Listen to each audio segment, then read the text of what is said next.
ছেঁড়া ফাটা জামা গায়ে গরিব বিড়ালের বাচ্চাকে দেখে বড়লোক বিড়ালের বাচ্চা দুটি হাসাহাসি করছিল। তাই গরিব বাচ্চাটি অনেক দুঃখ পায় এবং কান্না করে। গরিব বাচ্চাটি তার মানিব্যাগ দেখে, কিন্তু কোনো টাকা থাকে না। তাই সে অনেকগুলো বোতল কুড়ায়, তা বিক্রি করে টাকা পায়। তারপর সে কুলির কাজ করে, পরে রাজমিস্ত্রি কাজ করে, তারপর সে ঠেলাগাড়ি টানে, সে ইট টানার কাজ করে, সে রড ঝালাইয়ের কাজ করে, তারপর সে ঝাড়ু দেওয়ার কাজ করে। এভাবে সে অনেকগুলো টাকা জোগাড় করে এবং একটা আইফোন কেনে। আইফোনটি হাতে নিয়ে এসে যখন রাস্তা দিয়ে যাচ্ছিল, তখন ওই বড়লোক বিড়ালের বাচ্চা দুটো অবাক হয়ে যায় এবং গরিব বিড়ালটি অনেক খুশি হয়।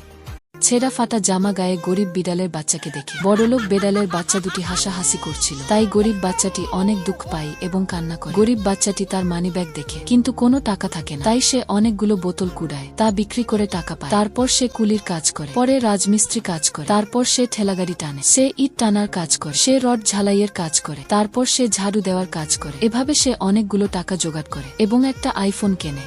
আইফোনটি হাতে নিয়ে এসে যখন রাস্তা দিয়ে যাচ্ছিল, তখন ওই বড়লোক বিড়ালের বাচ্চা দুটো অবাক হয়ে যায় এবং গরিব বিড়ালটি অনেক খুশি হয়।